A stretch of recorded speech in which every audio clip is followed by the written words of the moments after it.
মেহজাবিন আপুর এই সাদা কালো ড্রেসটা ফাইনালি আমি সংগ্রামী মামুনির জন্য রিক্রিয়েট করেই ফেলেছি, আর তোমাদের জন্য আমি খুব শীঘ্রই আপলোড দিই। ভাই রে ভাই, মেহজাবিন আপুর এই ড্রেসটা রিক্রিয়েট করার ভিডিও যে তোমরা এত বেশি পছন্দ করবে আর তোমরা অধীর আগ্রহে অপেক্ষা করছিলে যে ফাইনাল লুকটা কখন তোমাদের সাথে শেয়ার করব। কালকে ড্রেস মেকিং ভিডিওতেই আমি ফাইনাল লুকটা শেয়ার করতাম, বাট স্কার্টে লাগানোর কোনো রাবার ছিল না বাসায়, যার কারণে আমি ভিডিওটা অ্যাডজাস্ট করে দিতে পারি নাই, সেই কারণে একটু লেট হয়ে গেল। তবে গাইস, বিশ্বাস করো তোমরা যে আমার কালকের ভিডিওটা এত বেশি পছন্দ করবে এটা আমি কখনো ভাবতে পারি নাই। আর আমি বিশ্বাস করো তোমাদের এই পছন্দ করার মাঝখান দিয়ে অনেক বেশি ইন্সপায়ার হই, আর তোমরা এত সুন্দর সুন্দর কমেন্ট করো।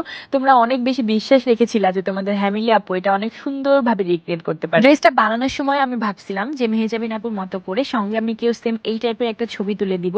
এই জন্য আমি একটা প্লেস খুঁজি যে মেহজাবিন আপু কিছু একটার উপর বসেছিল, ওকে কোথায় বসানো যায়। তো খুঁজতে খুঁজতে আমি একটা প্লেস পেয়ে গিয়েছিলাম, বাট মেহজাবিন আপুর মতো করে এই ছবিটা তুলতে গিয়ে আমার যে কি নাজেহাল অবস্থা। আর আমার এই বাচ্চাটার কথা কি বলবো, ওরে যদি একটা জিনিস আমি একবার দেখাই দিই তাহলে ও সেটা 10 বার করতে পারে। যদিও মেহজাবিন আপুর মতো এতটা এক্সপ্রেশন সংগ্রামে দিতে পারবে না, তবে সংগ্রামী কিন্তু ভালোই এক্সপ্রেশন দিতে পারে, তাই না বলেন? আচ্ছা, এখন আপনারা বলবেন সংগ্রামীকে 10-এ এই পিকচারের জন্য কত দিবেন? এই ড্রেস পরে আমি ওকে ভিডিও করতে বের হয়েছিলাম বাহিরে, আপনার 4টা থেকে 4:30টার ভেতরে। আর এই সময়টাতে অনেক বেশি তীক্ষ্ণ রোদ ছিল, আর এই রোদের মধ্যে বাবুকে আমি যেভাবে এক্সপ্রেশন দিতে বলেছি, যেটা যেটা করতে বলেছি ওটাই করেছে।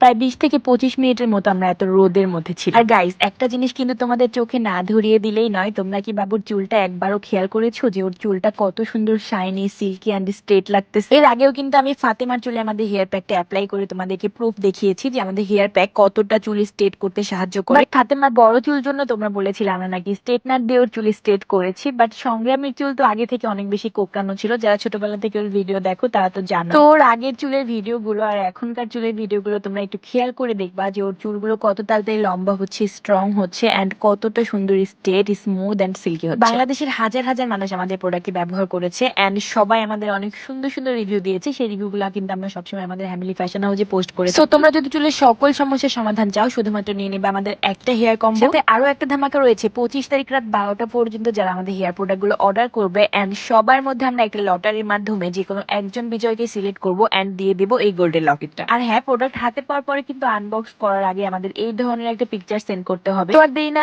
এক্ষুনি আমি আমার পেজটি ক্যাপশনে মেনশন করে দিচ্ছি, খুব তাড়াতাড়ি গিয়ে প্রোডাক্টটি অর্ডার করে ফেলো। আচ্ছা, এবার আসি মেহজাবিন আপুর এই ড্রেসটা রিক্রিয়েট করার পর সংগ্রামী মামুনিকে পরানোর পর তোমাদের কাছে কার কেমন লাগছে অবশ্যই কমেন্ট করে জানাতে কিন্তু ভুলবা না।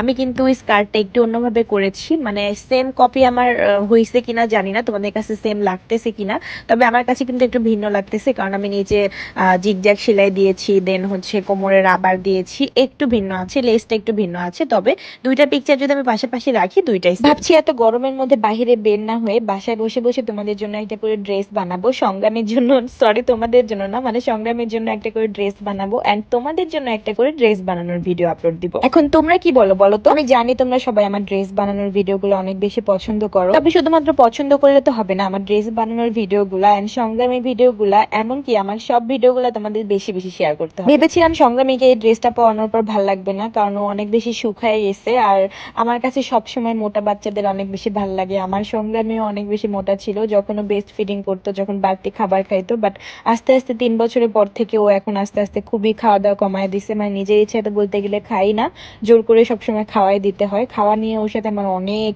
ঝামেলা। যাই হোক, তোমাদের কাছে যদি সংগ্রামীকে এই ড্রেসটা করে ভালো লাগে তাহলে অবশ্যই মাশাআল্লাহ না বলে কিন্তু ভিডিওটা শেষ করবা না। আর আজকের ভিডিওটা এই পর্যন্ত শেষ করছি। Thank you so much for watching.